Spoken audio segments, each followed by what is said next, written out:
Hey guys, tonight we begin with something a little darker. A time of plagues, punishments, and pottage. We're diving into what life was really like during the Middle Ages. Forget the castles and chivalry Hollywood sold you. The truth? You probably wouldn't last a single day. So before you get comfortable, take a moment to like the video and subscribe, but only if you genuinely enjoy what I do here.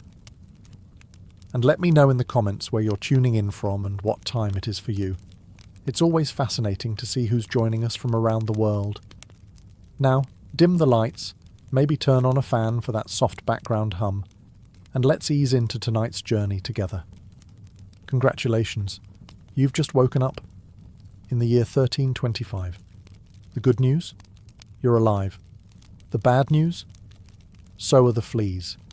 Your bed is a half-rotted straw mattress stuffed with bugs and hay that smells like a barn floor, because it was a barn floor 3 months ago. There's no memory foam, no pillows, and definitely no Egyptian cotton sheets. Just a wool blanket that hasn't been washed since last winter, and now weighs roughly as much as a small cow from the accumulated grime. You blink awake as the church bell clangs in the distance. It's the medieval version of an alarm clock, only louder and somehow even less merciful. Your home is a wooden hut with one room, no windows, and a charming open-concept floor plan where your family, livestock and domestic insects all share the same space. The smell? Oh, it's a fragrant symphony. A subtle blend of stale beer, human sweat, goat, and something you pray isn't mold, but know in your soul probably is. Scented candles haven't been invented, and even if they were, they'd just melt on your dirt floor. You try to stretch, but immediately regret it, because the air is freezing and your joints ache. You're 22 years old, which in medieval terms is roughly middle-aged. Your spine creaks like an old wooden door, and your knees sound like a bag of rocks being shaken by a confused peasant. Getting out of bed is a gamble. The floor is either wet from last night's rain, which leaks through the thatched roof, or crusty from something your neighbour's chicken did. Either way, your bare feet are now part of the ecosystem. Oh, and privacy. What's that? Your entire family, and maybe a random cousin who just never left, are waking up beside you. There's no bedroom, no curtains, no me time. Just communal everything.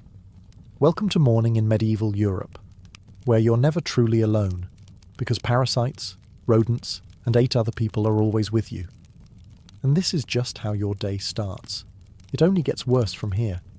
So, you've managed to crawl out of your medieval haystack of horrors. Congrats. Now nature calls. And it's not calling politely. It's screaming. Here's the part where you start missing the modern bathroom. There's no toilet, no seat, no toilet paper, no flush, not even a mildly resentful plunger in the corner. In the 14th century, relieving yourself is an adventure, a social experiment, and often a small public event.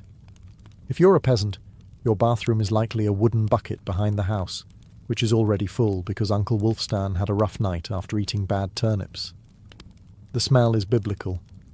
You hold your breath, do your business, and then, here's the kicker, toss it into the street. Yes, the street. You're supposed to shout something like "Gardez-loo" before dumping it out the window. That's Old French for "watch out below," although frankly no one ever moves fast enough. Streets in medieval towns are open sewers, a charming river of human waste, animal droppings and mystery liquids you'd rather not examine. If you're lucky enough to live in a town with public latrines, congratulations. You get to sit shoulder to shoulder with strangers in an outhouse where privacy is a myth and ventilation is a cruel joke. You might make small talk, but try not to breathe too deeply. Toilet paper? Never heard of it.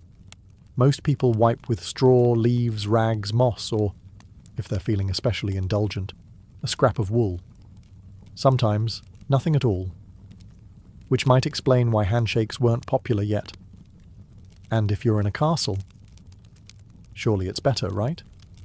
Well, sort of. You might have a garderobe, a hole in the wall that drops your waist directly into the moat. Great idea. Except that your enemies know this, and yes, attackers sometimes climbed in through the waist chute, Talk about entering through the back door. So whether you're a farmer or a baron, medieval toileting is a humiliation ritual.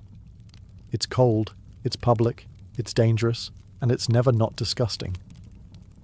One slip on a wet stone path, and you're face first in humanity's leftovers, and you still haven't brushed your teeth. But we'll get to that next. You survived the toilet. You deserve a reward, right? Maybe a nice breakfast? Something warm, delicious, comforting? Sorry, this is medieval Europe. Nothing is comforting here. Breakfast, if you can call it that, is a grim affair. There are no eggs Benedict, no coffee machines sputtering awake, and certainly no avocado toast. You sit down, or squat near the fire, to a wooden bowl of something that looks like it was scraped off a muddy boot. Welcome to your daily ration of pottage. Pottage is a thick, gloopy stew made of whatever you can find. Grains, root vegetables, maybe a few beans if you're lucky. It's been simmering in the same pot for days, sometimes weeks, and new ingredients are just dumped on top of the old ones. It's less of a recipe and more of an ongoing edible experiment. On the side, a hunk of bread so hard it could deflect arrows. It's made from coarse rye or barley flour, often bulked up with sawdust, ground up acorns or other creative ingredients, because wheat is a rich man's fantasy. This loaf is not your friend. You don't slice it, you negotiate with it. What about drinks? You're not sipping orange juice or an oat milk latte. You're drinking beer. Yes, beer. At 6 a.m. Why? Because the water is teeming with parasites and filth. So you start your day with weak ale, low alcohol, high survivability. Kids drink it too. No one's happy about it, but at least it won't kill you. Immediately. Want some meat or cheese? Dream on. That's for Sundays and saints' feast days, and only if your lord is feeling generous. Most peasants don't eat meat more than a few times a year. As for fresh fruit, only when it's in season and not already fermented into wine. And don't even think about spices unless you're royalty. A pinch of pepper costs more than your monthly wages. Salt is valuable enough to be locked away. So you chew your gritty bread, gulp your medieval beer, and try not to think about the rat that may have nibbled your porridge in the night. Breakfast doesn't energize you. It just happens to you. And now that you're properly underfed, it's time to work like your life depends on it. Because it absolutely does. So, you've eaten your sad medieval breakfast, and now it's time to get dressed. Not that it'll help. Your wardrobe consists of exactly one outfit. One. It's a rough wool tunic or linen shift that you've worn every day for months, possibly years. There's no such thing as seasonal fashion. There's just wear this until it disintegrates or gives you a fungal infection. Underwear? Optional. If you're lucky, maybe a linen undertunic. If you're not, well, you're going commando under layers of scratchy, sweaty wool, all lovingly stitched together by someone who probably had no idea what a seam was supposed to look like. There's also no washing machine, no soap, and absolutely no dry cleaner in sight. So your clothes are stained, stiff, and scented, like a compost pile that's been left to marinate in a pigsty. Even if you wanted to wash them, it's not easy. You'd have to haul water from a river or, well, heat it over a fire, scrub your tunic on a board with ashes or lye, and hang it in the sun, which is out approximately 3 days a year. And don't get me started on shoes. If you own any, they're made of untreated leather, barely stitched together, and offer as much arch support as a banana peel.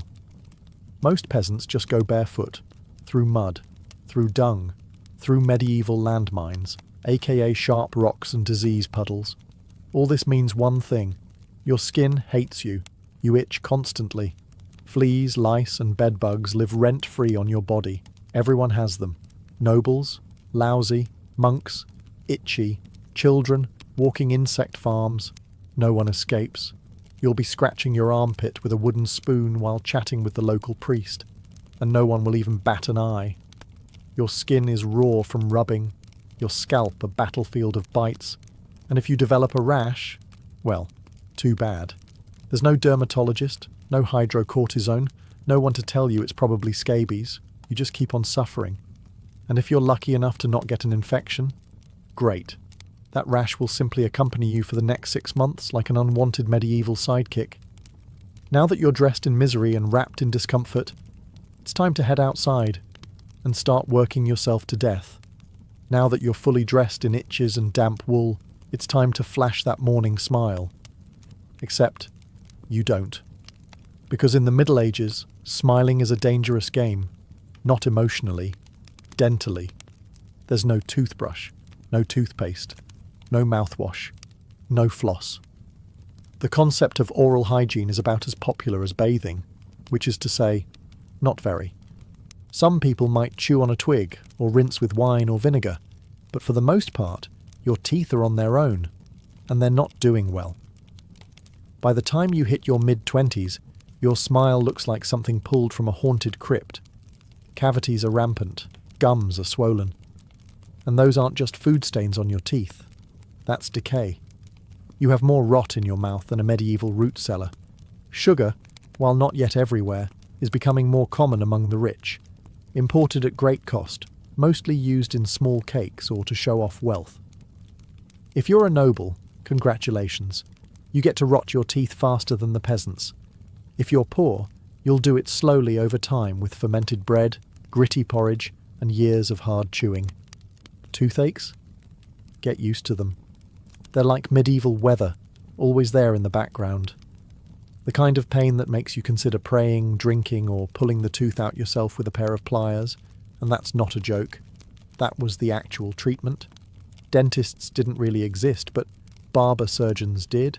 Yes, the same guy who cuts your hair is also pulling your molars out by candlelight with an iron hook and zero anesthesia. Infected tooth? Hope you like fevers, because without antibiotics, it can easily turn into sepsis and kill you. From a toothache. That's right. The same thing that sends us to a pharmacy today could be your funeral in the 1300s, and there's no relief on the social front either. Kissing? Good luck. Halitosis, bad breath, is everywhere. If you're single, you're not judged by your smile. You're judged by your land and your livestock. In short, your mouth is a battlefield, and it's losing the war. Now that your teeth are throbbing, let's head outside. Because your real job, the one that will break your back, is just getting started. Time to head to work. Except there's no office, no desk, no coffee break, and no chance of promotion. Your job, if you're like 90% of the population, is simple. Don't die while labouring for someone else's comfort. You're a peasant. Congratulations. That means you work the land that belongs to a lord who probably doesn't remember your name. You rise with the sun and stop only when it disappears behind the trees. Your tools? A wooden hoe, a rusty sickle, and whatever bones are still intact in your body. There's no weekend. There's no clocking out. There's only sunrise to sunset, 6 days a week. Sunday is off, but only if you're not harvesting, fighting off raiders, or praying feverishly for your infected toe to stop turning black. The work is brutal. Fields are ploughed by hand or with oxen, if you're rich enough to afford one. You dig ditches, sow seeds, pull weeds, and carry water until your spine begins to resemble the letter S. No one cares if you're tired. No one's asking how your mental health is doing. If you're a woman, surprise. You don't just do field work.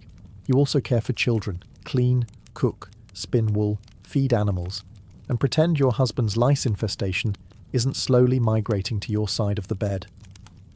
Children? They start helping out around age 5. No school, no toys, just a tiny wooden rake and a dream of one day not dying of the flu. And if you're one of the few who isn't a farmer, maybe you're a blacksmith, a tanner, or a cooper, great. You still work with fire, chemicals, or animal guts all day in poorly ventilated sheds. The pay? Basically survival.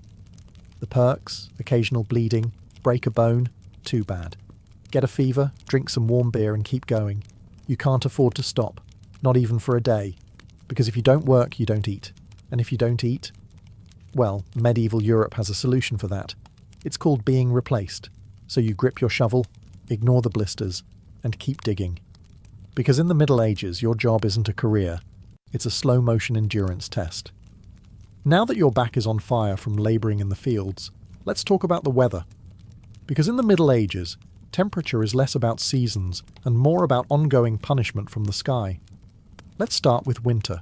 There's no insulation, no central heating, and no weatherproofing.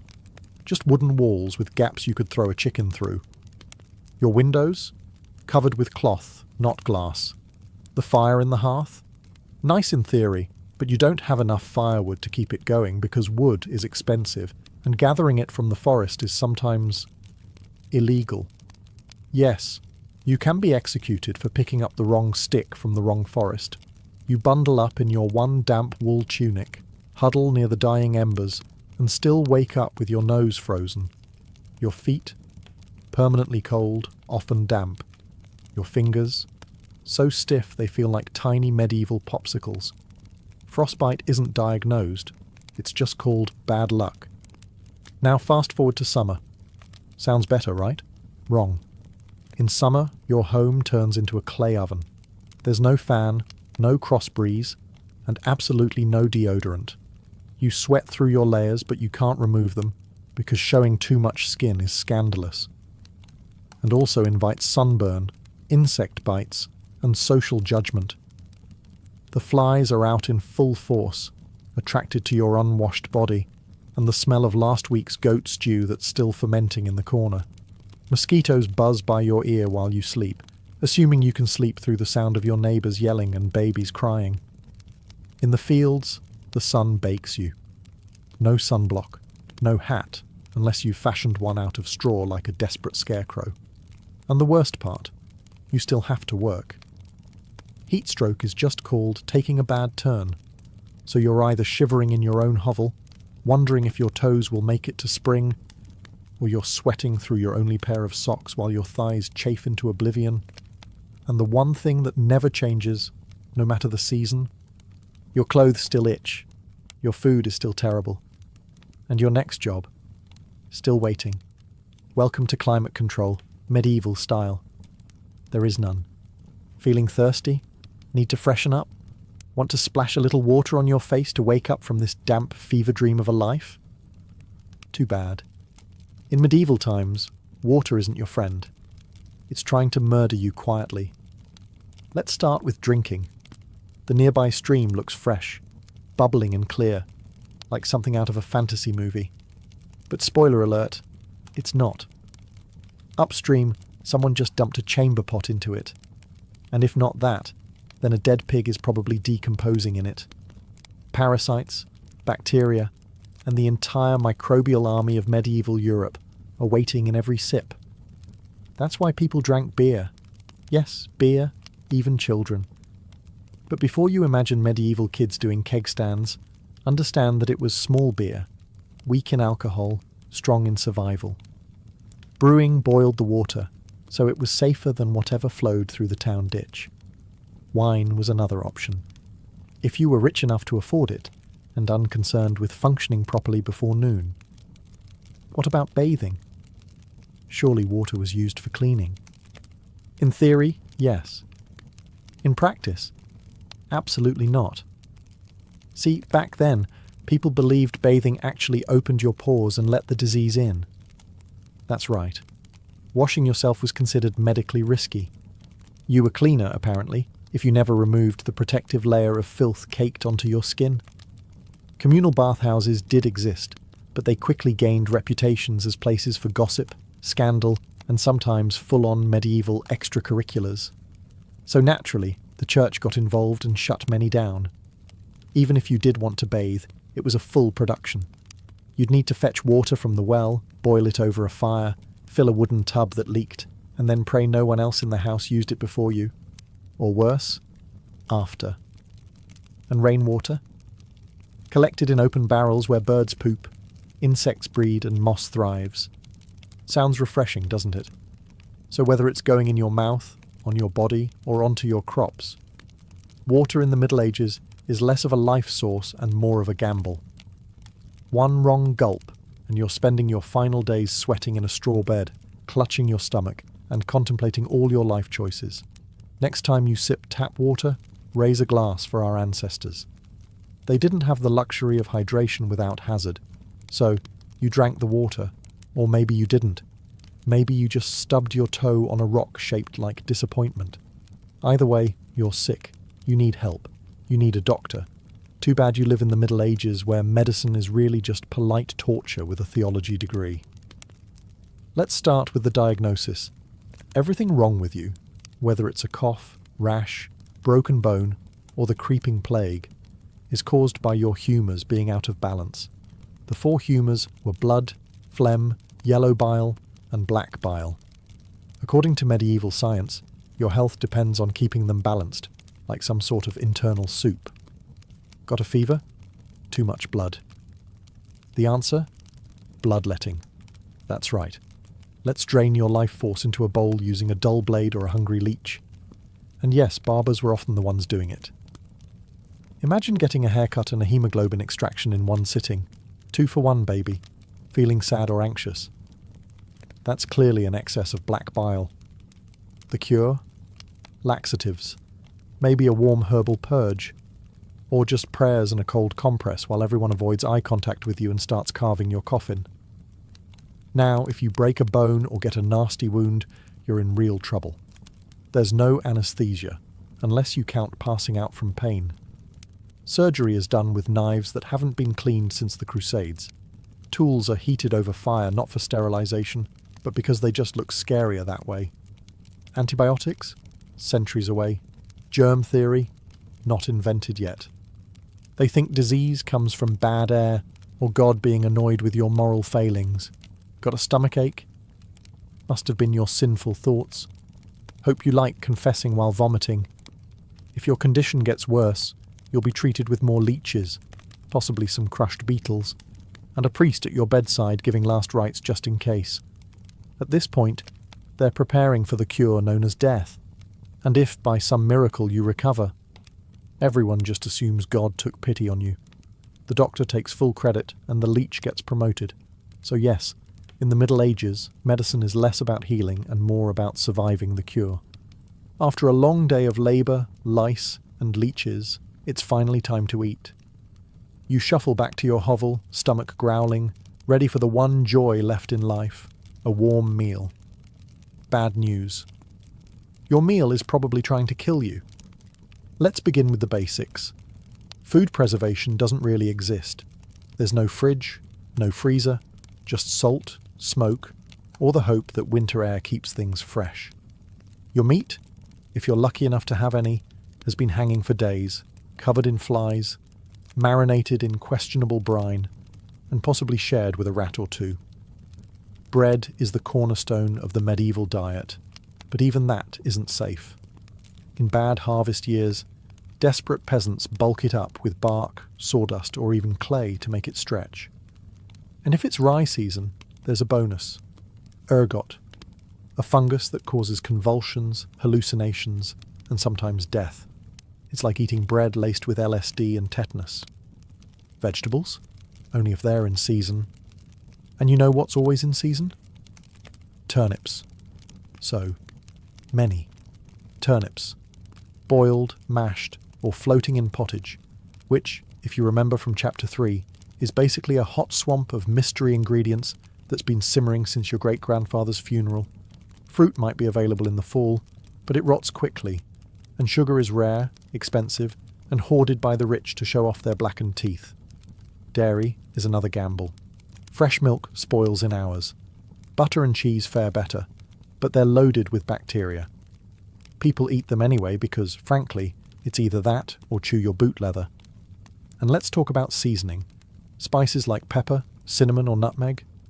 Worth more than gold.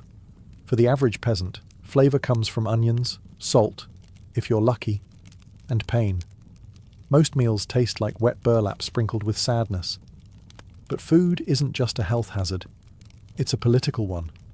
Game animals belong to the Lord, not you. Caught poaching a rabbit? You could be fined, imprisoned, or even executed.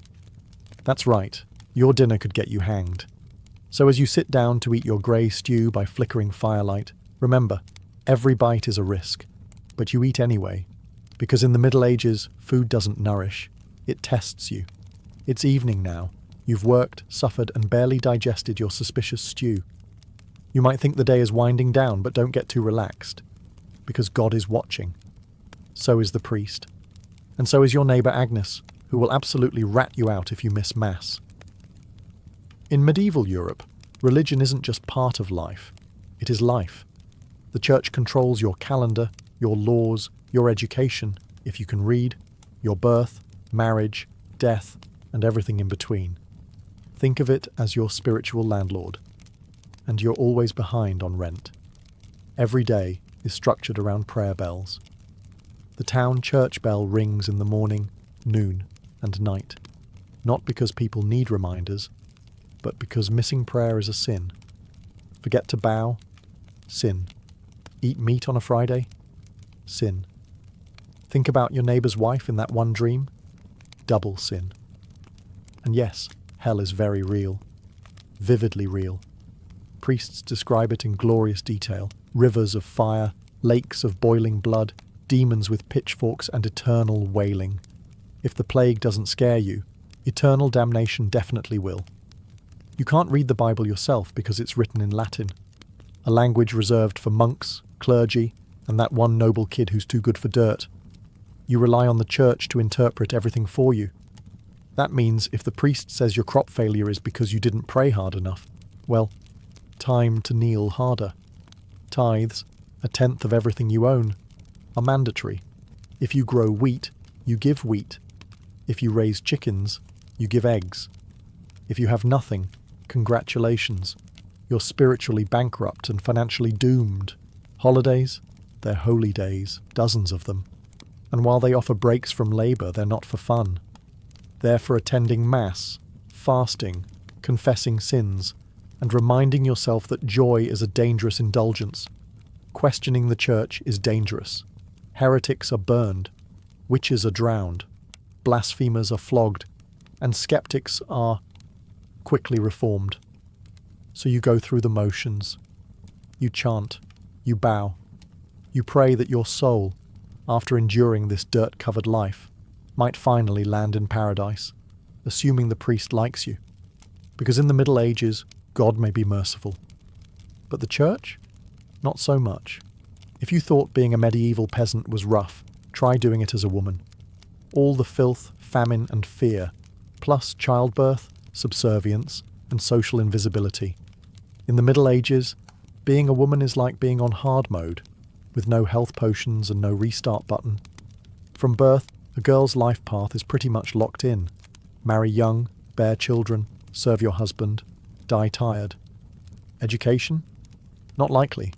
Unless you're from a noble family and sent to a convent, your intellectual development stops around the time you learn how to churn butter and patch a tunic. Marriage happens early. Really early. It's not weird to be betrothed at 12 and pregnant by 14. It's not about love.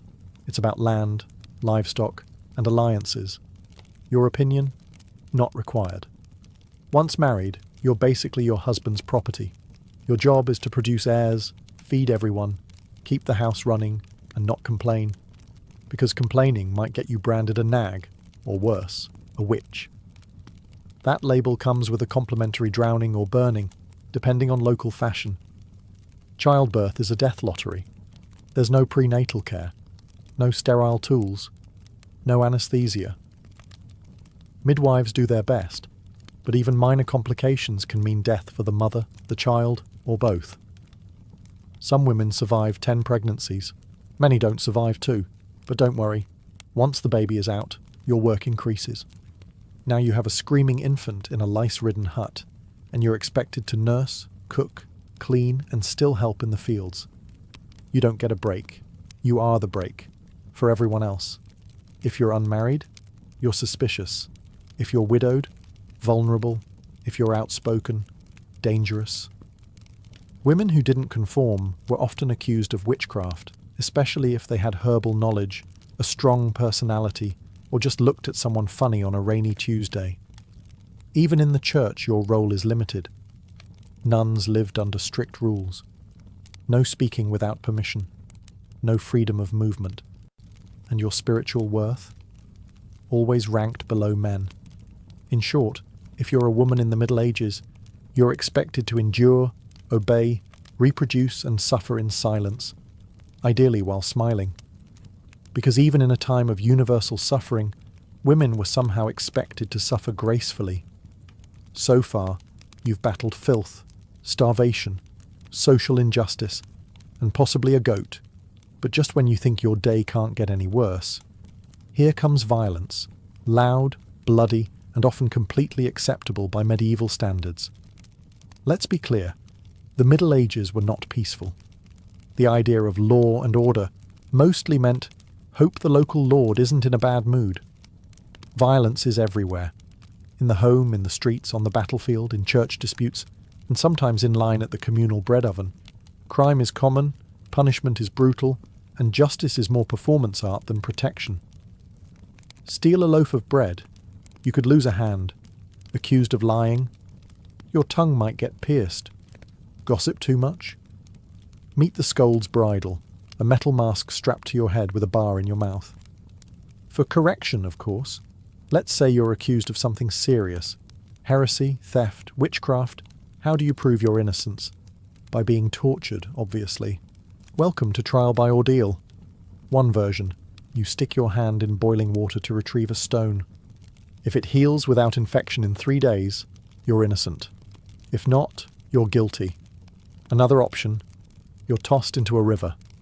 If you sink, you're innocent, and probably dead. If you float, you're guilty, and will be punished anyway. It's like a medieval game show where the prize is survival and the host is actively rooting against you. And if you're sentenced to death, that's a public event. Executions are performed in front of cheering crowds. Hangings, beheadings, burnings. Sometimes people bring snacks. It's the medieval equivalent of cable TV. Domestic violence, completely normal. Husbands were allowed, even expected, to discipline their wives and children. Street fights, commonplace. You could be beaten just for looking the wrong way at a noble's horse. And war, always simmering. Local feuds, territorial disputes, religious crusades. Someone's always marching off to stab someone else in the name of honor, God, or boredom. Violence isn't a breakdown of society in the Middle Ages. It is society. Everyone lives with the constant knowledge that life is fragile, justice is arbitrary, and your neighbour might bash your head in over a pig. So, walk carefully, keep your eyes down, and never trust anyone with a club. At this point, you've made it through the lice, the leeches, the laundryless misery, and the looming threat of public disembowelment. But now comes the final chapter of most medieval lives, an early and unglamorous death. If you're alive and still breathing past the age of 40, you're practically a celebrity. You might even be referred to as the Old One, which is less of a nickname and more of a statistical miracle. Let's break it down. The average life expectancy hovers around 30-40 years, but that number is dragged down heavily by infant mortality. Nearly half of all children died before reaching age 5. Disease, malnutrition, or one bad winter was all it took. No vaccines, no antibiotics, no hope. If you survived childhood, you entered adulthood already exhausted. Work began as soon as you could walk upright, and by 25, your joints creaked like a monastery door. You might be missing several teeth, a finger, and most of your original optimism. Women faced a particularly deadly gauntlet: childbirth. It was one of the leading causes of death for medieval women. No pain relief, no medical intervention, just prayer, hot water, and someone holding your hand while you bled out on a straw-stuffed cot. For men, the dangers were different, but equally relentless. Farming accidents, infections from minor wounds, a neighbour's drunken rage, a crusade gone sideways. Even walking to the market could be risky if you crossed paths with a bored bandit or an angry tax collector.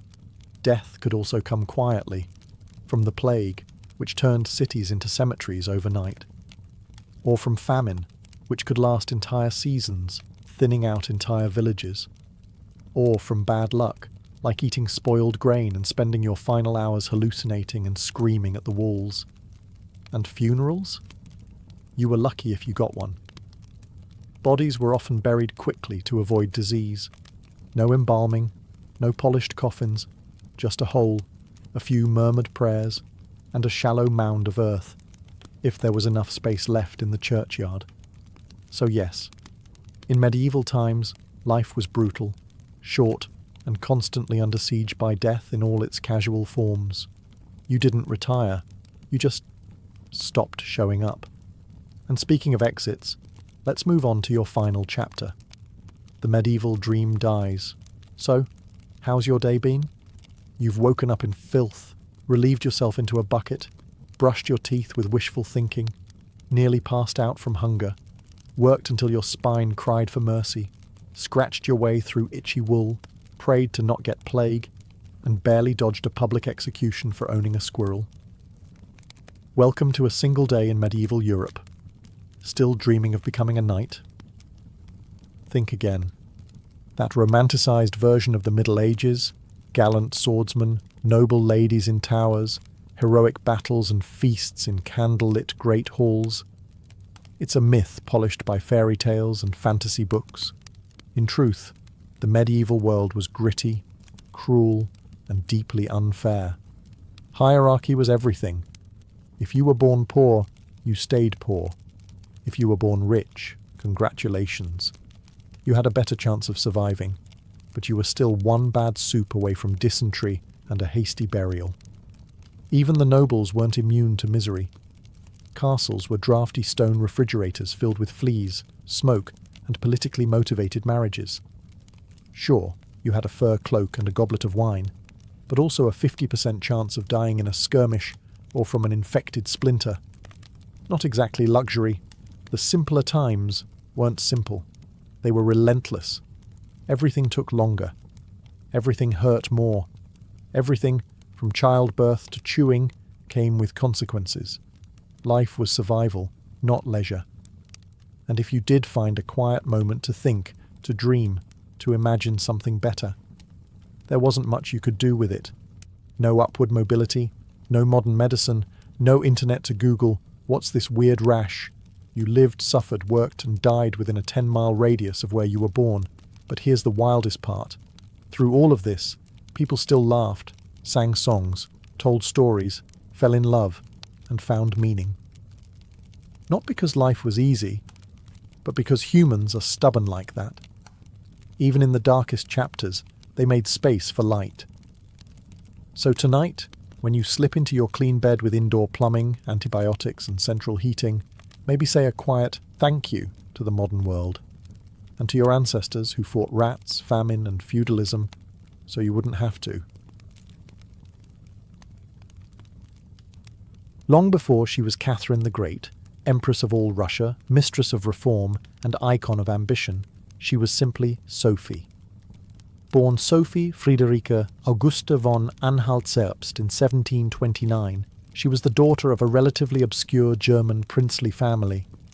Her tiny duchy in Pomerania offered little in terms of power, but Sophie herself.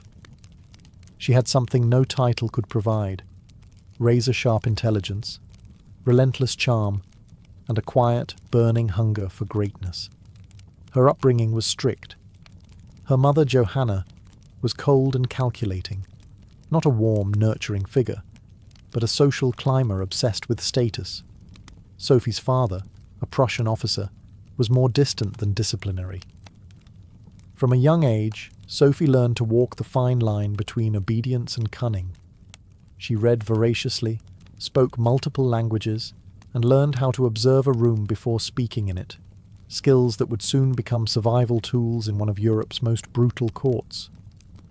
When the Russian Empress Elizabeth Petrovna began searching for a wife for her heir, Grand Duke Peter, she looked beyond Russia's borders.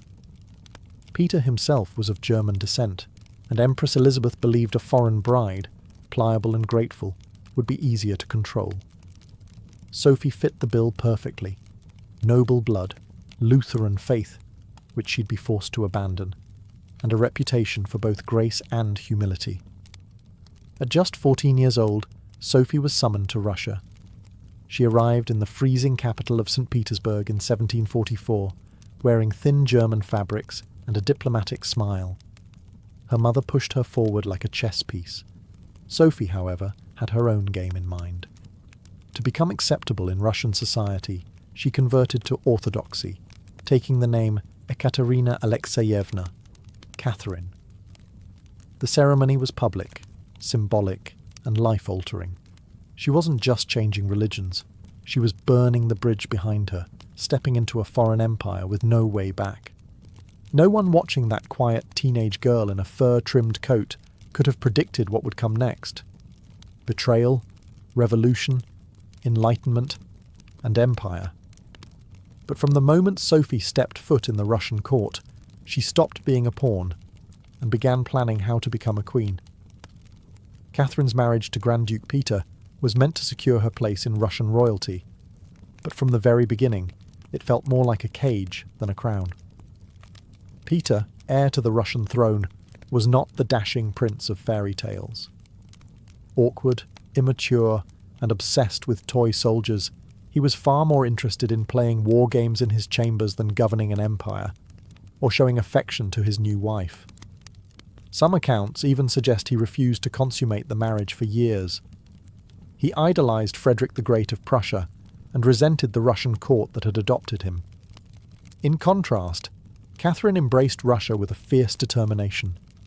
She learned the language, studied its history, and memorized Orthodox rituals. She wanted to belong. Peter wanted to escape. This mismatch wasn't just emotional, it was political. The Russian court was a viper's nest of gossip, paranoia, and brutal power games. Empress Elizabeth still ruled with absolute authority, but her health was in decline. Everyone knew a transition was coming, and everyone had an agenda. Catherine was watched constantly.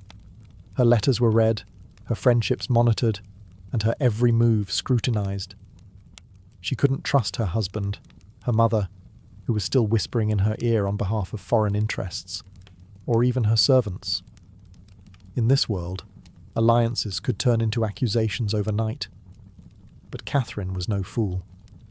She learned to play the court's games quietly, cultivating allies in the shadows. She charmed military officers, made friends with scholars, and developed a reputation for dignity and restraint, a stark contrast to her husband's childish tantrums and open contempt for Russian traditions. Behind closed doors, Catherine began reading Enlightenment thinkers like Voltaire and Montesquieu. While others saw her as a young consort, she was building a vision, not just for herself, but for Russia, a nation of strength, education, and reason. But there was one problem. The longer Peter lived, the longer Catherine remained in limbo, a powerless wife to a man unfit to rule. So she waited, observed, and planned. She knew the Russian throne wouldn't be inherited. It would have to be taken. In 1762, after nearly 2 decades of waiting, watching, and quietly manoeuvring, Catherine saw her moment and seized it with breathtaking precision. Empress Elizabeth had died, and Peter, now Peter III, was finally Tsar. But his reign began unravelling almost immediately. In just a few short months, Peter alienated the church, offended the nobility, insulted the army, and lavished praise on Prussia, Russia's longtime enemy. He reversed key policies, humiliated the clergy, and talked openly about divorcing Catherine to marry his mistress. The court, already wary of his erratic behaviour, turned cold. The army, filled with generals loyal to Catherine, grumbled in corridors. Even ordinary Russians, devout and patriotic, saw Peter as a foreign puppet who mocked their traditions. Catherine, watching all of this unfold, made her move. In July of that same year, while Peter was away at his summer palace, Catherine launched a bloodless coup d'etat. Supported by key military officers, including her lover Grigory Orlov and his influential brothers, she rode through St. Petersburg in full regalia, was proclaimed Empress Catherine II, and won the allegiance of the powerful Imperial Guard. Peter, caught off guard and without allies, surrendered within days. He was taken into custody, and shortly after, found dead under mysterious circumstances. Officially, it was reported as a hemorrhoidal colic. Unofficially, it was murder. Catherine was now empress, not by birth, not by marriage, but by will, wit, and audacity. It was unprecedented. A foreign-born woman with no legitimate claim had taken the Russian throne without a single battle. But her real challenge was just beginning. She had to transform that bold grab for power into a lasting legacy. Would Russia accept her? Would the nobility respect her? Could she hold the empire together without falling victim to the same fate as her husband? Catherine understood that power gained through intrigue could be lost just as easily. She needed to rule not as a schemer, but as a visionary. And so began her transformation, from a careful conspirator to a reforming empress, one who would redraw borders, embrace the Enlightenment, and redefine what it meant to be a woman in power. Once Catherine had the crown, she could have rested on her power, but she didn't. She had something bigger in mind than simply sitting on a throne. She wanted to transform Russia, and not just militarily or politically, but intellectually. While Peter had worshipped Frederick the Great and toy soldiers, Catherine idolized Voltaire, Diderot, and the bold thinkers of the Enlightenment. She believed in reason, progress, education, and the role of a monarch as a servant of the people, even if she herself ruled with absolute authority. Catherine didn't just read Enlightenment philosophy, she lived it. She corresponded directly with Voltaire for over 15 years, flattering him while defending her autocracy. She invited Diderot to her court and even purchased his entire library to support him financially. Behind closed doors, she pored over legal texts, debated reforms, and crafted policies to modernize the empire. Her early reign was filled with efforts to codify Russian law. She formed the Legislative Commission in 1767, an ambitious project intended to rewrite the entire legal code of Russia. Catherine's own nakaz, or instruction, was a political manifesto in disguise, one that spoke of equality before the law, the dangers of torture, and the responsibility of rulers to serve the common good. For an empress in 18th century Russia, it was radical. But Enlightenment ideals had to survive the realities of Russia, a vast, feudal, deeply conservative land, ruled by nobles who liked their serfs exactly where they were, beneath them. Catherine knew this. While she advocated reform, she moved carefully.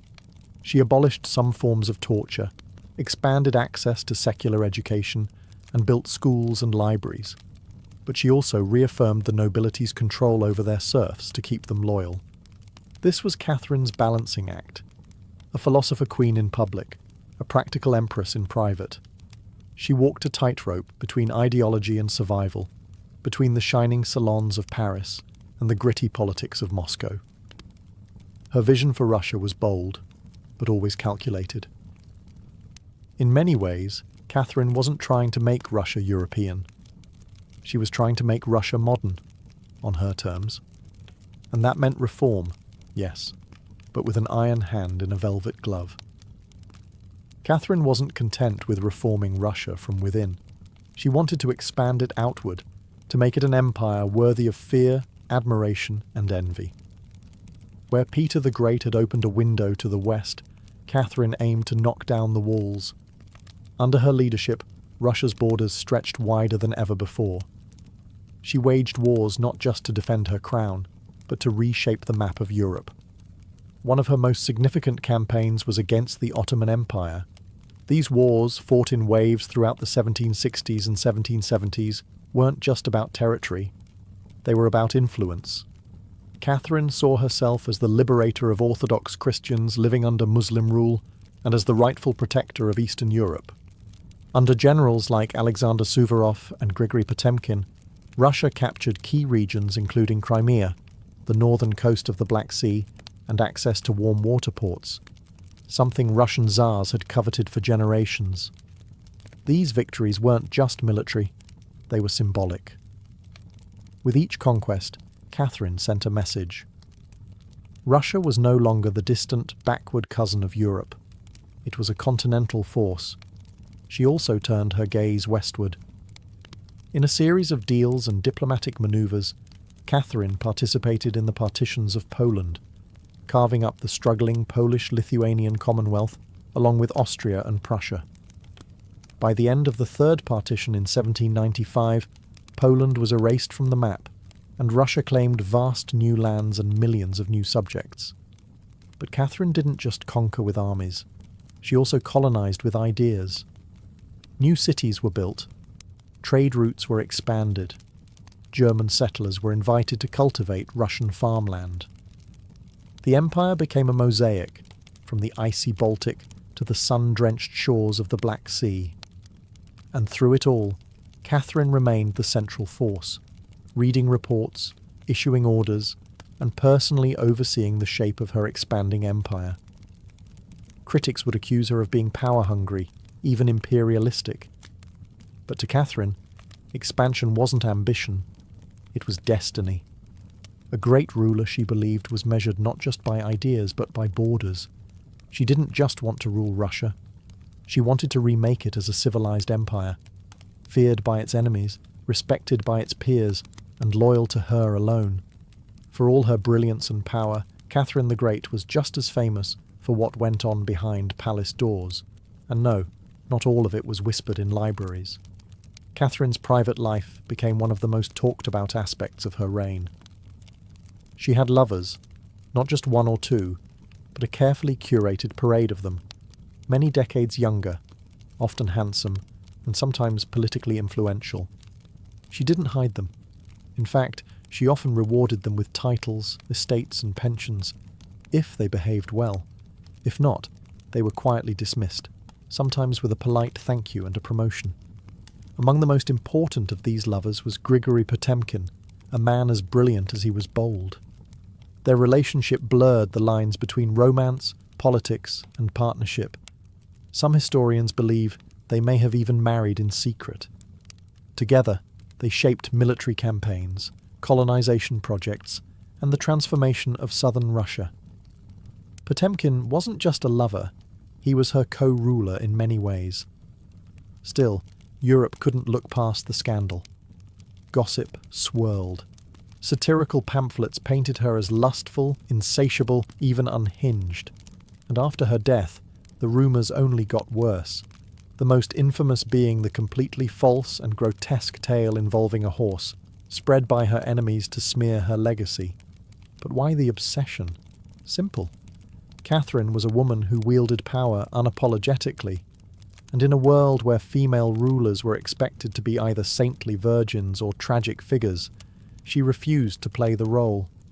She lived, loved, and ruled on her own terms, and that made her dangerous. Ironically, while her critics painted her as immoral, Catherine herself was deeply philosophical about love and sexuality. She believed pleasure was a natural part of life, and that personal relationships didn't have to threaten public responsibility. She separated emotion from governance, a feat few male rulers managed. In reality, her liaisons were often strategic. She surrounded herself with men who were loyal, capable, and politically useful. And when they ceased to be, she let them go, usually with a smile and a generous retirement. Catherine's love life didn't weaken her rule. It was part of her strategy, a blend of passion and power that made her unforgettable, envied and feared. For all her charisma and control, Catherine's reign was not without peril. And in 1773, that peril came in the form of a bearded Cossack named Yemelyan Pugachev. He was no ordinary rebel. Pugachev claimed to be none other than Peter III, Catherine's dead husband. According to him, he had survived the coup and now returned to reclaim the throne from the German usurper. It was absurd. Peter was long gone. But to Russia's oppressed and exhausted lower classes, the claim didn't need to be true. It just needed to offer hope. Pugachev promised liberation, an end to serfdom, lower taxes, and land for the common people. His words lit a fire across the Volga River region, especially among Cossacks, peasants, and old believers. In a time when the gap between nobles and serfs had widened brutally, his promises sounded like salvation. The Pugachev rebellion became the largest peasant uprising in Russian history. Towns were taken, fortresses fell, Nobles were slaughtered. For a terrifying moment, it seemed as if the empire itself might fracture. Catherine was shaken. This wasn't a foreign war she could win with cavalry and treaties. This was a revolt from within. Her own people, rising against the system she ruled. But Catherine didn't panic. She acted. She dispatched professional military forces to crush the rebellion, ruthlessly. Pugachev's forces were defeated in 1774.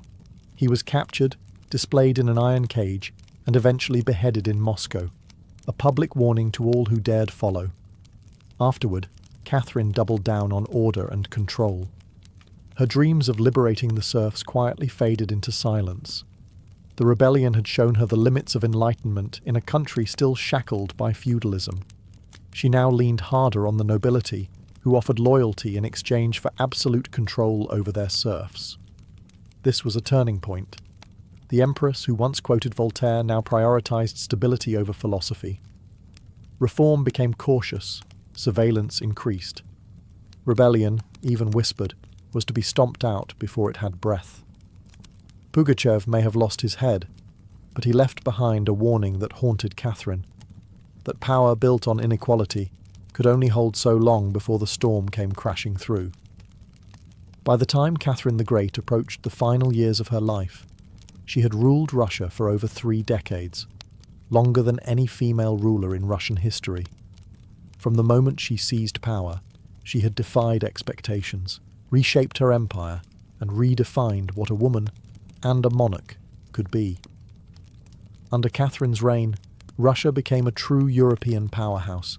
Its territory expanded by over 200,000 square miles, swallowing Crimea, parts of Poland, and stretches of the Black Sea coast. These weren't just military wins, they were strategic pivots, securing warm water ports and reshaping trade. But her legacy wasn't only drawn on maps. Catherine left a cultural mark as well.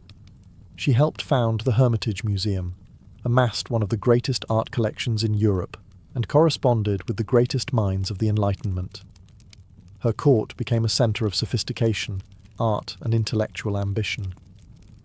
In a country often viewed as backward by Western Europeans, Catherine put Russia firmly on the cultural map. She modernised education, founding schools for girls, and promoted the printing of books. She introduced smallpox inoculation to Russia, even publicly receiving the vaccine herself, an act of scientific bravery in her time. Yet, her reign was also one of contradictions. While she admired Enlightenment ideals, she never freed the serfs.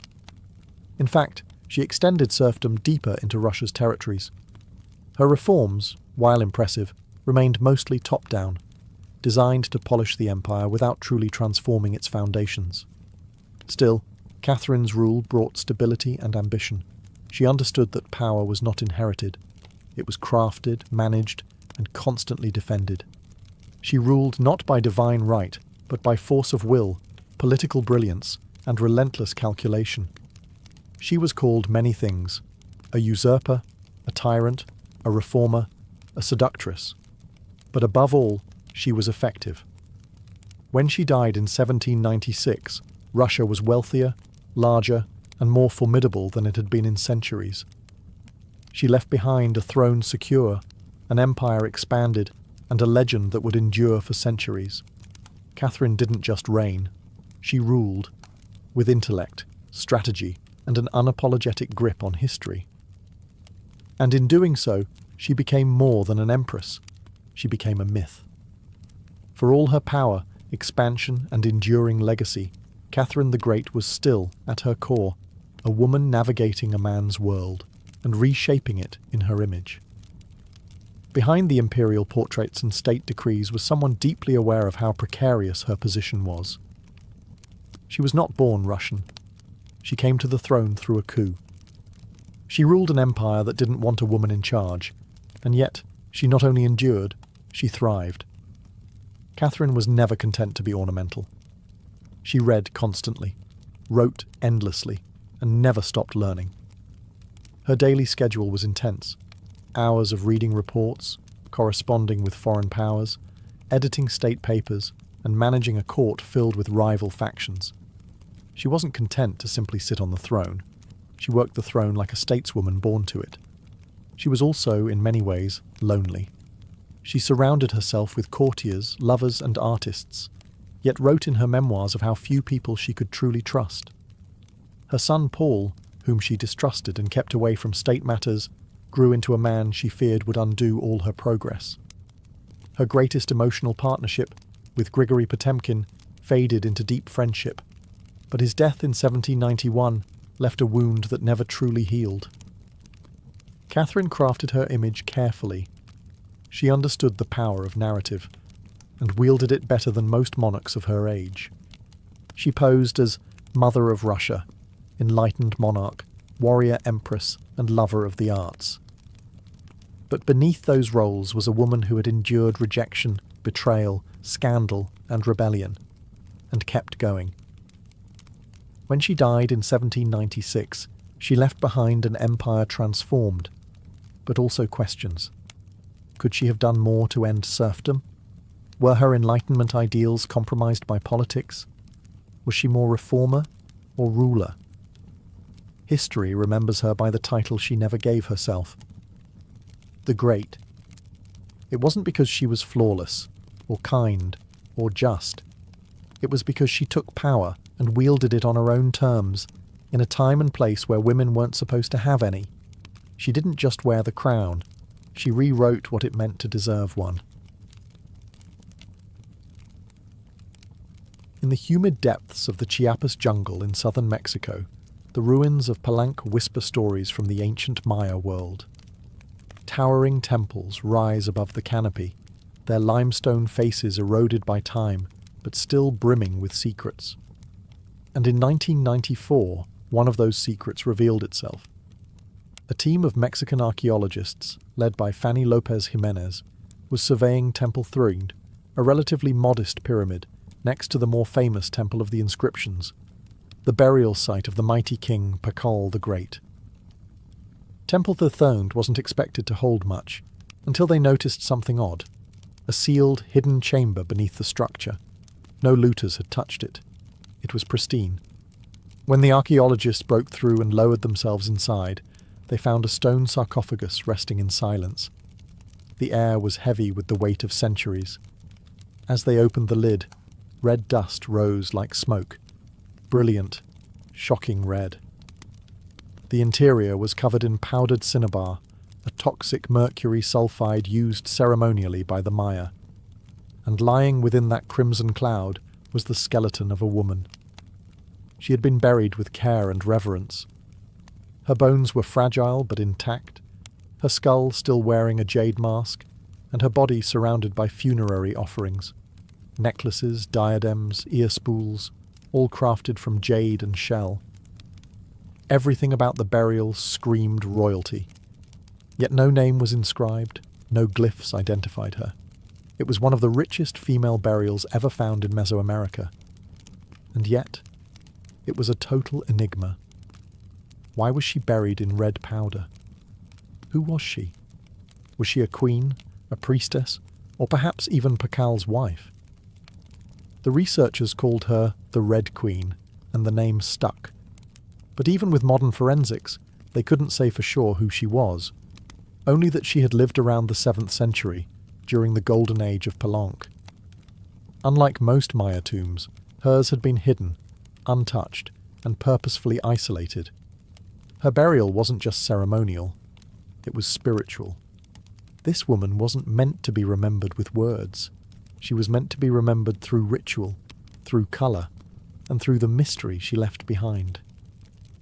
The most haunting feature of the Red Queen's tomb wasn't her jade jewellery, or the silence of the sealed chamber. It was the red dust. A thick layer of powdered cinnabar covered everything. The sarcophagus, the walls, her bones, even the offerings around her. It clung like blood to stone. To the Maya, this was no accident. Cinnabar, made from crushed mercury sulfide, was one of the most sacred and dangerous substances in the ancient world. Its vibrant red colour wasn't just visually striking. It symbolised blood, rebirth, and the life force that connected the human and divine realms. Red was sacred. It was the color of sunrise, of sacrifice, of life emerging from death. And it wasn't just symbolic, it was spiritual. Covering the dead in cinnabar was a ritual meant to transform the body, preserving it not for eternity, but for transition. In Maya belief, death wasn't the end. It was a passage, a crossing into another cosmic layer. And so the Red Queen, whoever she was being prepared not just for burial, but for deification. But there's another layer to this. Cinnabar is toxic. Repeated exposure can lead to mercury poisoning, tremors, hallucinations, even death. The Maya likely didn't understand the chemistry, but they felt its potency. It was volatile, powerful, dangerous. To bathe a corpse in it was to declare this person was no ordinary mortal. In Palenque, very few were buried with cinnabar. Pakal the Great, the mighty king whose pyramid dominates the site, was one. His body, like hers, was also saturated in the red powder. That detail alone drew speculation. Was the Red Queen his wife? His mother? Or someone of equal divine status? Her skull had been placed on a layer of jaguar skin, another sacred symbol. Around her, bone needles, obsidian blades, and miniature jade figurines hinted at rituals performed either during her life or in her honor at death. Every part of her burial told a story without words, a story of power cloaked in secrecy, a woman prepared to cross into the underworld, not in silence, but in ceremony, drenched in the color of sacrifice. Surrounding the Red Queen's crimson-drenched remains was a world of silence, broken only by the gleam of jade, shell, and obsidian. These were not mere ornaments. They were offerings, each one carefully chosen to accompany her on the journey to the Maya afterlife, the Xibalba. At her sides were jade necklaces, heavy and cold, their polished surfaces still radiant after 300 years underground. Jade was not just beautiful, it was sacred. The Maya considered it a symbol of eternal life. It represented the green of maize, the vitality of the jungle, and the breath of the gods. Only the elite were buried with jade. For the Red Queen, it covered her chest, wrists, and ears, a clear sign that in life she wielded influence, perhaps even divine favour. One of the most haunting objects was the jade funerary mask, placed delicately over her face. Unlike the golden death masks of Egypt, this one was subtle, constructed from dozens of tiny mosaic tiles, arranged to mimic the contours of her skull. The mask served a ritual function, to protect the soul, to preserve identity, and to present her as divine in the eyes of the gods. Scattered near her bones were bone needles, obsidian blades, and shell artifacts. These could have been tools of ritual or symbols of her status, as priestess, healer, or royal matriarch. One bone pin was engraved, faint but purposeful, a small echo of her voice lost to time. At her feet and along the edges of the tomb were ceramic vessels, still sealed, likely once filled with offerings, food, drink, or incense to sustain her spirit beyond death. The Maya believed the afterlife was a journey, dangerous, layered, filled with challenges. These items weren't luxuries, they were necessities. To modernize, the tomb feels intimate, not overloaded, but intentional. There was no gold, no chariots, no pomp, just items chosen with spiritual weight. It was a map for the soul. Through these treasures, we glimpse how the Maya understood death, not as finality, but as a transition of power. The Red Queen wasn't buried to be forgotten. She was being prepared to ascend. For all the grandeur of her tomb, the Red Queen left behind one haunting void. No name.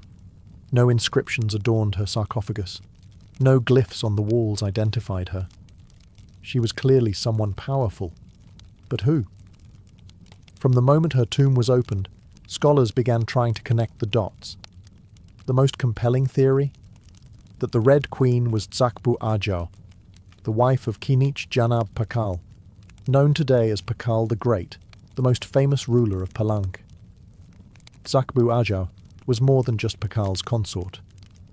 She was born into nobility and married into Palank's royal dynasty at a young age. She bore at least 3 sons, all of whom held high status, and she played a key ceremonial role during her husband's reign. If anyone could be buried with such honour, it was her. Supporting this theory was the tomb's location, just a few feet away from Pakal's own grand burial in Temple of the Inscriptions. The proximity suggests a deliberate pairing, husband and wife, rulers even in death. And then there's the cinnabar. Only 2 burials in Palank were found with such intense cinnabar coverage, Pakal and the Red Queen. It's unlikely this was coincidence. But here's where the mystery deepens. DNA tests were conducted on both sets of remains in hopes of confirming the connection. But the results? Inconclusive. The woman's bones showed no direct maternal link to Pakal, but that didn't rule out a spousal relationship.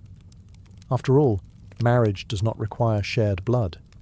Some have argued she could have been Sakkuk, Pakal's powerful mother, who ruled Palank before he came of age.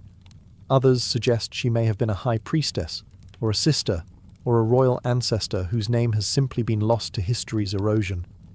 Still, the evidence points most strongly to Tsakbu Ajau, a queen by title, a mother of kings, and a spiritual counterpart to Pakal.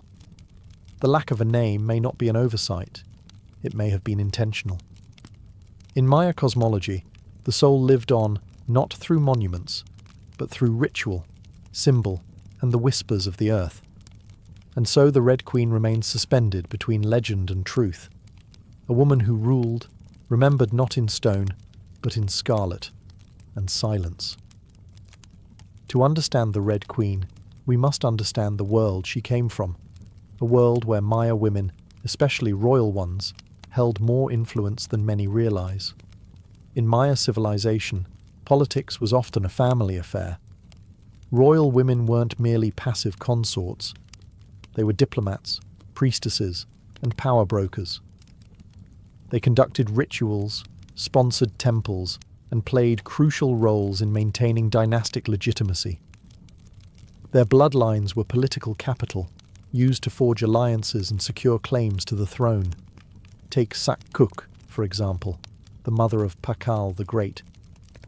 When the throne of Palank was left vacant, she took power herself and ruled as queen regent until her son came of age. She wasn't a placeholder. She was a ruler in her own right, issuing decrees and overseeing construction projects. Without her, Pakal may never have risen at all. And she wasn't an anomaly. Across the Maya world, in places like Yaxchilan, Naranjo, and Calakmul, inscriptions show women performing major ceremonies, engaging in warfare diplomacy, and sometimes ruling outright. They were often portrayed in stelae and murals, dressed in elaborate headdresses and regalia, standing beside kings as equals, or sometimes above them. Their words were carved in glyphs. Their names were remembered, until they weren't. By the time Spanish conquistadors arrived centuries later, much of that memory had eroded. The colonial lens saw native women as silent figures in a male-dominated world, but the archaeology tells a different story, one of complex gender roles, where power was negotiated, not simply inherited. This context casts the Red Queen in a new light. She may not have ruled in name, but her burial, rich, sacred, and positioned beside Pakal, suggests she was a central pillar in the royal order. Her jade mask wasn't just decoration. It was a symbol of identity, of power held in life and protected in death. Her bloodline may have been the very glue that held Palanka's dynasty together. In Maya civilization, a queen wasn't just a queen. She was a keeper of sacred lineage, a voice in ceremony, and often the bridge between gods and men. The Red Queen may be nameless, but in her world, she was never voiceless. The Red Queen wasn't just buried with treasures. She was buried in architecture rich with purpose, layered with Maya cosmology, ritual symbolism, and intentional design. Her tomb wasn't merely a grave, it was a gateway to eternity. Her body was discovered inside Temple Third, one of the smaller pyramids within the heart of Palenque, yet its proximity to Temple of the Inscriptions, the resting place of Pakal the Great, is telling. These temples weren't built randomly. Their positioning was sacred, guided by astrology, myth, and dynastic legacy. Temple the Third rises modestly compared to its grand neighbour, but it hides something even more intimate. A sealed crypt, untouched by looters, perfectly preserved. It was constructed deep within the temple's core, accessible only by a steep, narrow staircase. The descent into her tomb feels almost symbolic, a ritual journey downward, into the underworld. The chamber itself is stark, made of cut stone, sealed tightly for over 1,300 years. No glyphs or murals cover the walls, no ornate carvings tell her story. But perhaps that silence is intentional. This was a space not for the living to interpret, but for the dead to transform. At the centre, her sarcophagus sits like an altar. Crafted from limestone, it echoes the grand stone coffin of Pakal next door. While Pakal's lid is famously engraved with scenes of cosmic rebirth, the Red Queen's tomb is more subdued. The focus is inward, on the body, on the cinnabar, on the ritual of death itself, and yet there are subtle architectural cues that hint at meaning. The tomb is aligned east to west, a symbolic path mirroring the sun's journey from life to death. The chamber is small, but powerful. It feels deliberate, personal, a sacred enclosure for someone revered. Maya temples were cosmological tools, bridges between the heavens, the earth, and the underworld. To be buried in one was to be elevated beyond the human realm. The Red Queen's eternal home wasn't an afterthought. It was a carefully constructed shrine, a place where death became transformation. Her bones rest in stone, her essence in cinnabar, and her legacy in the architecture itself. A temple that speaks without words, telling us she mattered. To the ancient Maya, death wasn't the end. It was a threshold, a sacred passage into the underworld, known as Xibalba. And for someone like the Red Queen, this crossing was not only spiritual, it was political, cosmological, and deeply ritualized. Burial rituals were carefully choreographed events, rooted in myth and meant to guide the soul through the treacherous layers of the underworld. Maya texts and iconography tell us that Xibalba was no peaceful afterlife. It was a maze of darkness, rivers of blood, trials, and gods of death. Only those properly buried, ritually prepared, and spiritually equipped could make the journey successfully. The Red Queen was buried wrapped in cinnabar, encased in stone, and surrounded by offerings, all signs of an elite burial. But there's more. The presence of bone needles and obsidian blades in her tomb hint at auto-sacrifice rituals, possibly symbolic tools representing rites she had performed in life, or that were reenacted at her burial to empower her spirit. Her funerary mask, carefully assembled from jade tiles, was not simply decorative. It may have served as a spiritual vessel, preserving her face and identity as she journeyed into the afterlife. In Maya belief, the face was a mirror of the soul, and the soul needed to be recognized by the gods. The ceramic vessels surrounding her may have once held chocolate, maize, water, or even pulque, to nourish her in the next world. Other items, like stingray spines or shell trumpets, could have represented spiritual tools, calls to the gods, or tokens of ritual communication. Burial wasn't just a goodbye. It was a transformation. The Maya believed in cycles, death as seed, burial as planting, and the afterlife as rebirth. Kings and queens were often seen as earthly incarnations of gods, and in death they returned to those divine origins. The Red Queen, covered in the colour of blood, entombed in a pyramid and honoured with offerings, was being prepared for rebirth, not as a mortal, but as a being tied to the sacred order of the cosmos. Her burial wasn't the end of her story, it was the beginning of her legend. Just a few steps away from the Red Queen's final resting place lies one of the most iconic tombs in Mesoamerica, that of Kinich Janab Pakal, known simply as Pakal the Great. His burial inside the Grand Temple of the Inscriptions is celebrated for its artistry, scale, and deeply spiritual symbolism. But what makes the Red Queen's tomb so extraordinary is not only what was inside, it's where it was found. Her sarcophagus was hidden within Temple Threed, directly adjacent to Pakal's monument. In a city like Palenque, where every temple was carefully positioned to reflect cosmic principles, this closeness was no coincidence. It was intentional, a statement etched in stone. Many scholars believe the Red Queen was Tzakbu Ajao, Pakal's queen and trusted consort. While her tomb lacks inscriptions, the similarities between their burials are striking. Both wrapped in cinnabar, both entombed in pyramids, both buried with jade, and both treated with extreme reverence. These rituals mirror each other, as if two halves of a sacred narrative. Pakal's lid famously depicts him falling into the underworld tree, a cosmic scene of death and rebirth. The Red Queen's simpler tomb contains no such iconography, but the symbolism lies in the pairing itself.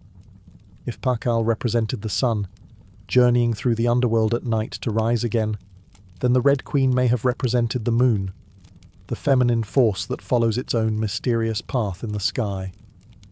Together, they embodied a cosmic duality, masculine and feminine, king and queen, sun and moon, order and ritual. In Maya mythology, rulership was not singular, it was relational. Harmony in the cosmos required balance, and that balance extended into the dynastic court. By placing the Red Queen beside Pakal, the Maya were preserving not just a marriage, but a cosmic partnership. Their proximity in death may have mirrored their roles in life, a queen not behind, but beside her king, sharing not just a throne, but a legacy.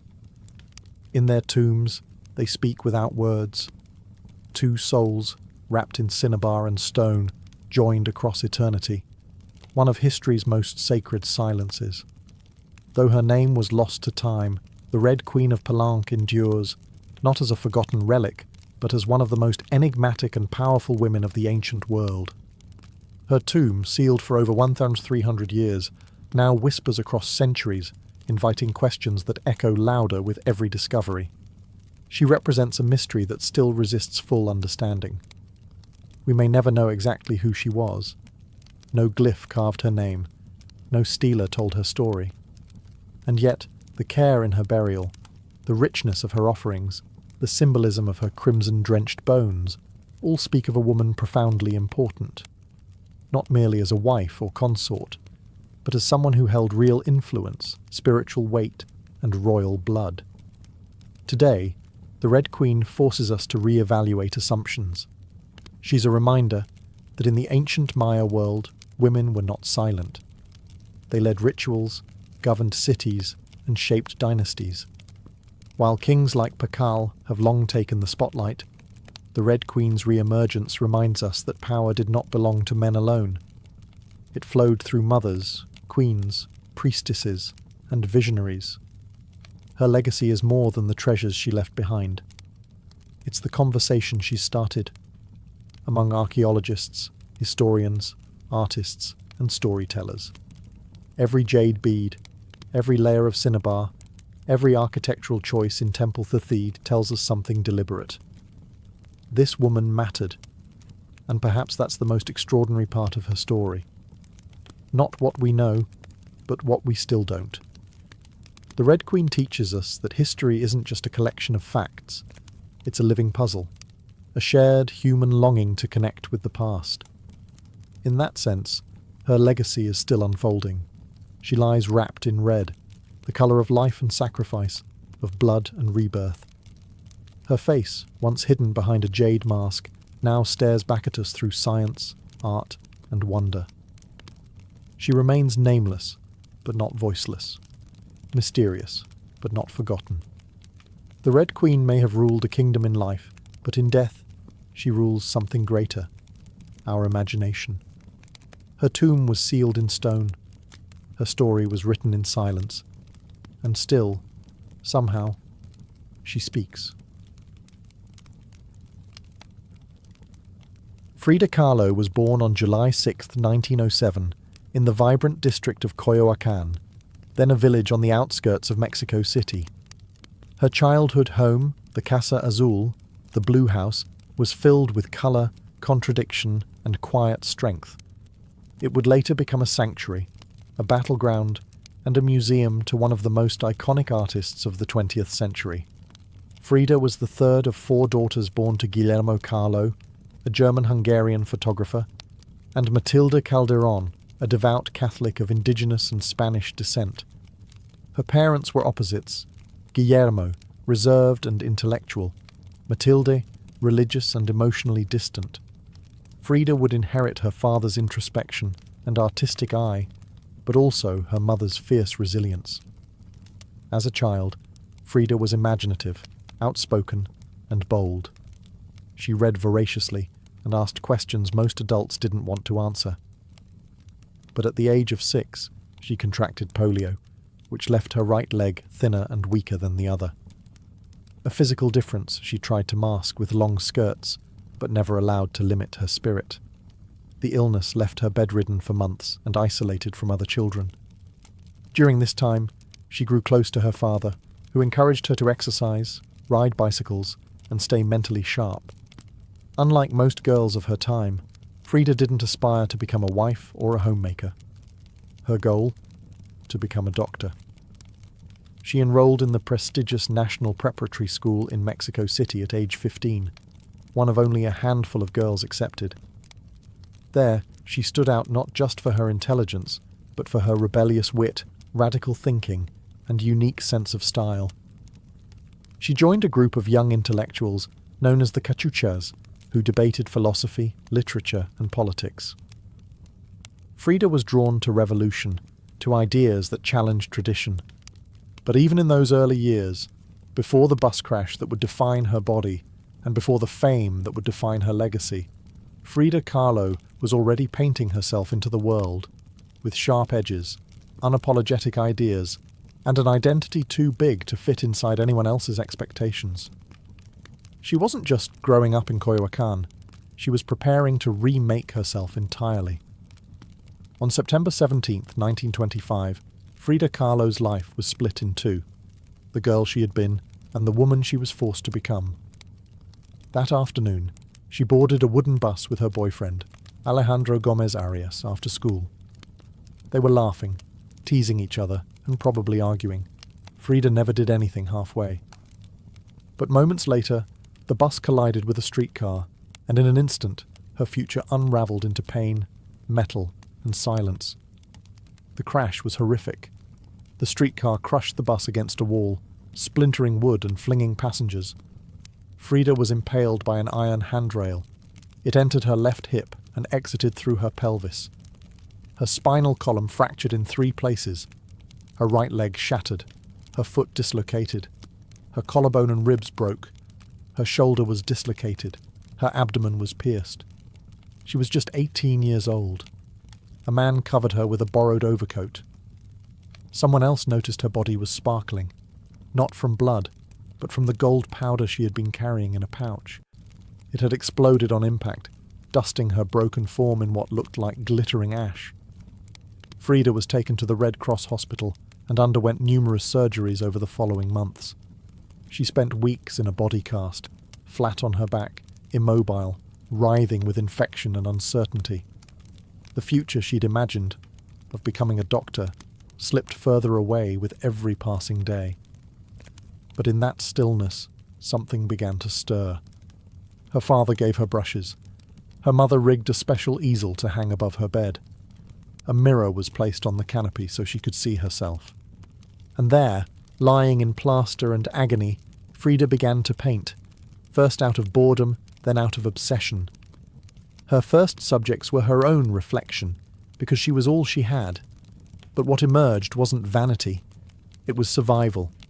The crash had broken her physically, but it had also opened a door into her own mind, her own body, and eventually into the surreal language of pain and identity that would define her art. The girl who wanted to heal others now began healing herself, one brushstroke at a time. As Frida Kahlo lay encased in plaster and steel, a body fighting itself with every breath, she began to paint. What started as a form of therapy soon became a language, and that language was deeply personal, brutally honest, and often hard to look at. Which was precisely the point. Frida didn't paint pretty flowers or polite landscapes. She painted pain. Her pain. Physical, emotional, and existential. Her first subjects were self-portraits, not because she was vain, but because, as she famously said, "I paint myself because I am so often alone, and because I am the subject I know best." Her early works were small in scale, painted on tin or wood panels, inspired by Mexican retablos. Devotional paintings meant to tell stories of suffering and miracles. Frida turned this tradition inward. Her body became the canvas. Her emotions became the altar. She painted herself as split, as pierced, as bleeding. In one painting she is impaled by nails, like a modern-day martyr. In another, she floats in a barren landscape, tethered to a broken column, a metaphor for her shattered spine. She painted herself weeping, fractured, decapitated, and bare, but never passive, always watching. Her pain was not sanitized. She painted the ugliness of trauma with beauty, defiance, and even humor. Each piece was a reclamation of her body, her experience, and her identity as a woman in a world that often tried to define her. But Frida wasn't just telling her story. She was inventing a new kind of visual narrative, one that blended Mexican folk art, surrealism, medical illustration, and symbolism. Her paintings became dreamlike autopsies of her soul, framed in color, culture, and myth. By the time she recovered enough to walk again, albeit painfully, Frida was no longer the girl who had wanted to be a doctor. She was an artist, and her art was unlike anything anyone had seen. She had taken the worst thing that had ever happened to her and turned it into a source of creation. Frida Kahlo didn't just paint her pain. She made the world look at it, and in doing so, she turned suffering into a sacred act of self-expression. In 1928, still recovering, still painting, and just 21 years old, Frida Kahlo met the man who would become the most profound and turbulent relationship of her life, Diego Rivera. He was 20 years her senior, already Mexico's most famous painter. Massive in both stature and presence, Rivera was a giant of Mexican muralism, known for his sweeping, politically charged frescoes that told the story of the Mexican people. Frida had seen his work before.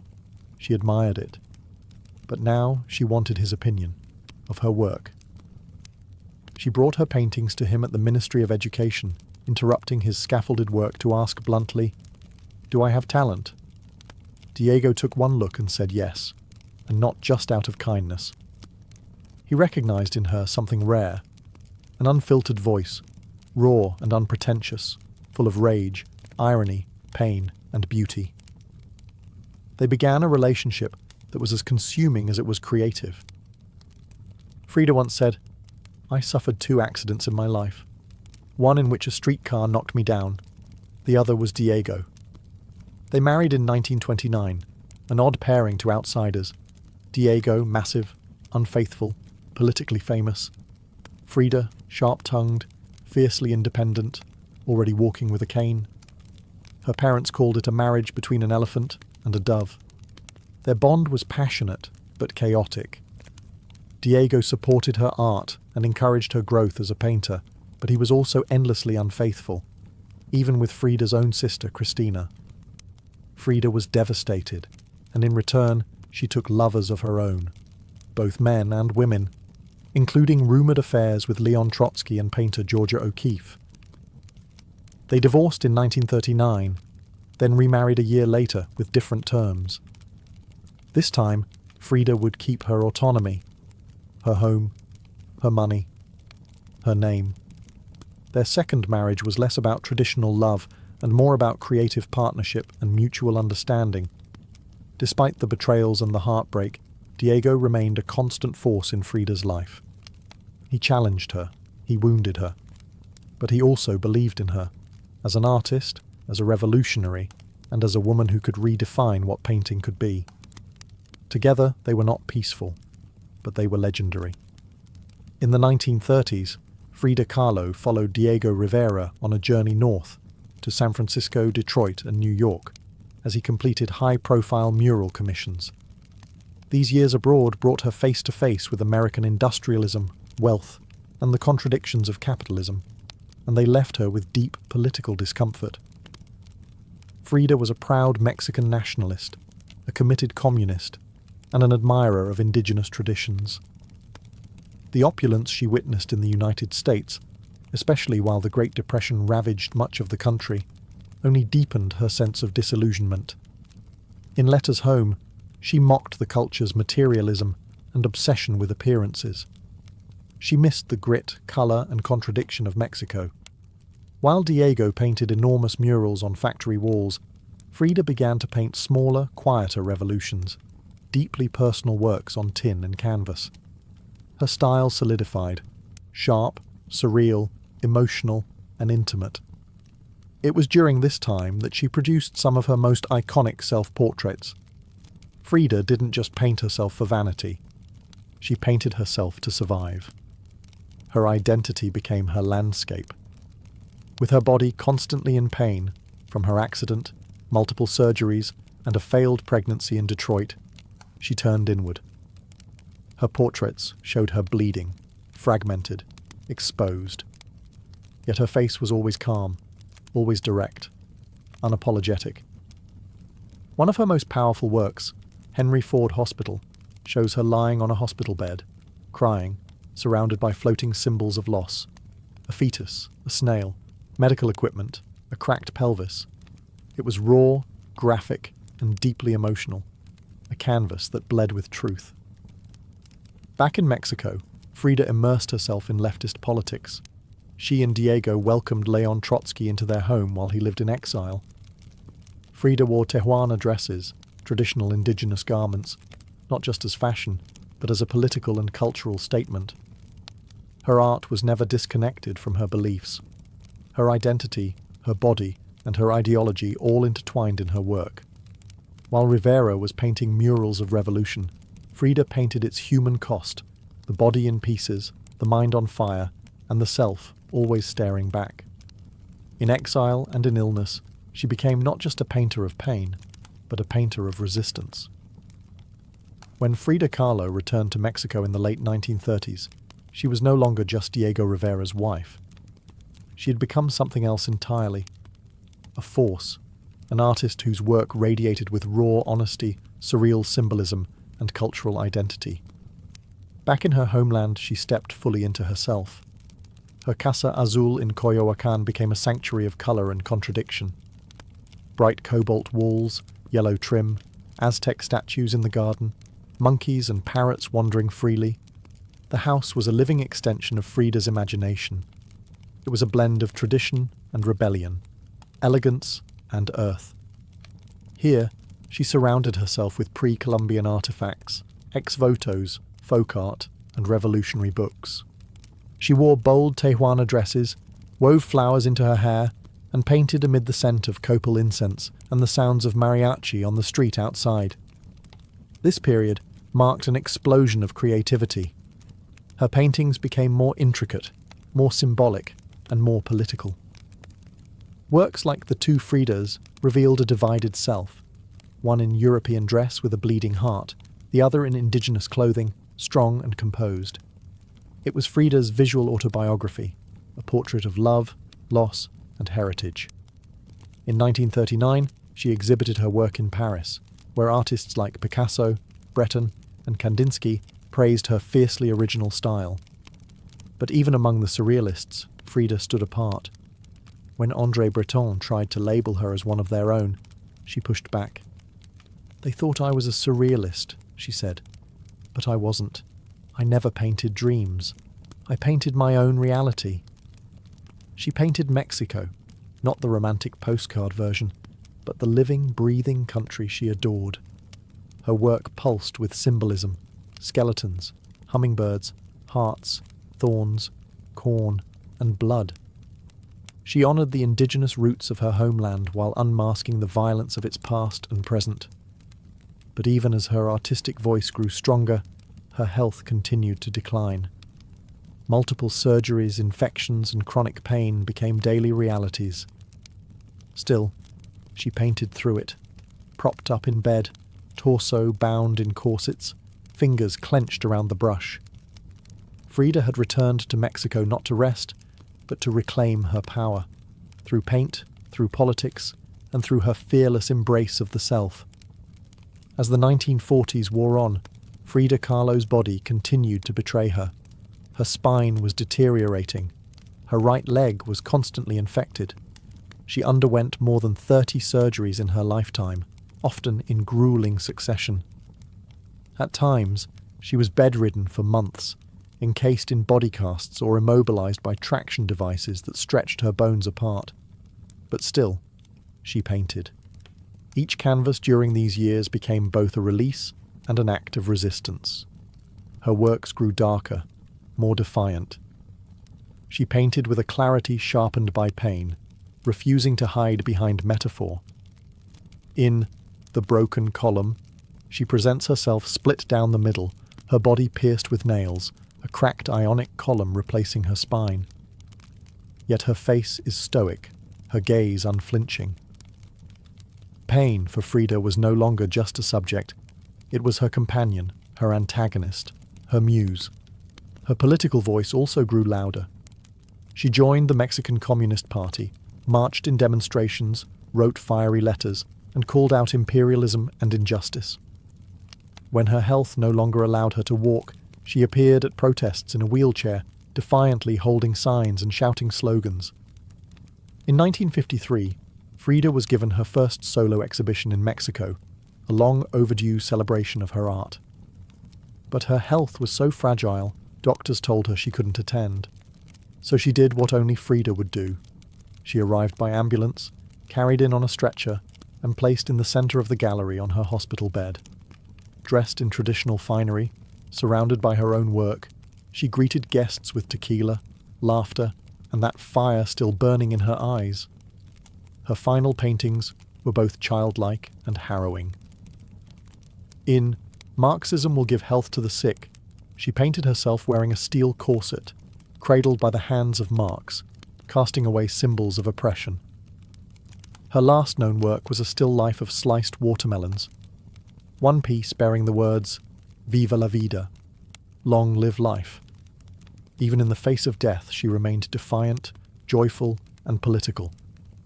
Frida Kahlo's last portraits weren't just self-portraits. They were acts of revolution, painted in pain, but always signed with life. On July 13, 1954, at the age of 47, Frida Kahlo died in the same place she had been born, La Casa Azul in Coyoacán. The official cause was listed as a pulmonary embolism, but those closest to her whispered of something deeper. She had been ill, yes, but also exhausted. By pain, by surgeries, by the long war with her own body. Just days before, she had attended a political protest against the CIA-led coup in Guatemala.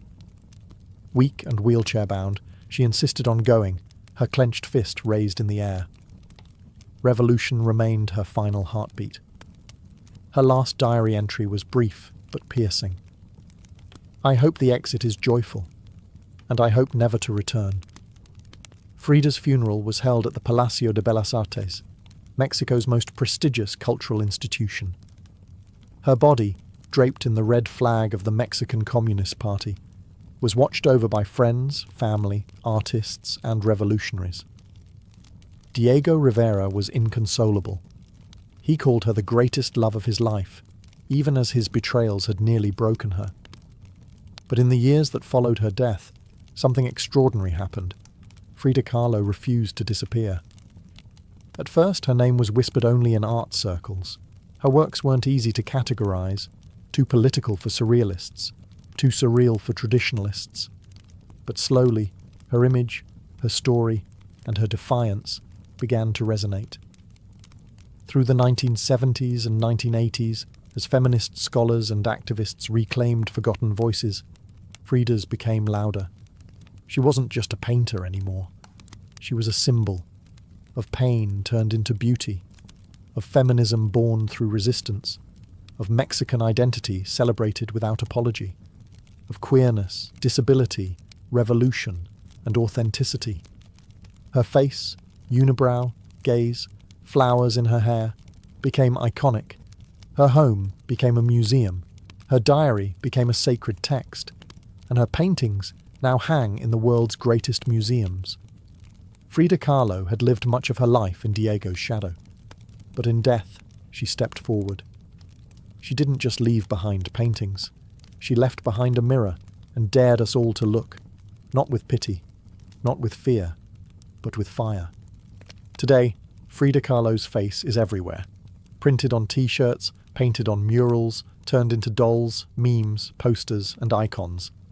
Her signature unibrow, her flower-crowned hair, her direct gaze, all instantly recognizable. But what makes her legacy powerful isn't just that people know her face, it's that they recognize the truth behind it. Frida didn't try to be flawless. She didn't fit into boxes. She wasn't conventional, and she didn't care to be. In a world that demands perfection, she gave us realness. Raw, messy, vibrant, angry, joyful, contradictory realness. She celebrated what made her different: her disability, her queerness, her politics, her culture, and turned it into art that transcended borders and decades. She's become more than an artist. She's a global symbol of defiance, feminism, cultural pride, and creative resistance. For queer communities, she's a fearless bisexual icon who lived openly and unapologetically in a time that demanded silence. For women, she's a reminder that power doesn't require permission. For disabled artists, she's proof that pain can fuel the brush, not stop it. And for Mexico, she's a daughter reclaimed, fierce, folkloric, and forever part of the national soul. Her paintings, once dismissed as too strange or too personal, are now among the most revered in the world. Works like The Two Fridas, Self-Portrait with Thorn Necklace and Hummingbird, and The Broken Column aren't just seen, they're felt deeply by anyone who has ever suffered and needed to turn that suffering into something sacred. She lived in the margins and turned them into centre stage. She embraced contradiction. A communist who wore gold, a woman betrayed who loved again, a body in pieces with a soul unbreakable. And through it all, she painted, not just with colour, but with conviction. Frida Kahlo never asked to be a symbol. She simply told the truth about herself, and in doing so, told the truth for millions of others who had never seen themselves reflected in art before. Now, when we see her face, we see courage, we see colour, we see resistance, we see Frida, not gone, but immortal.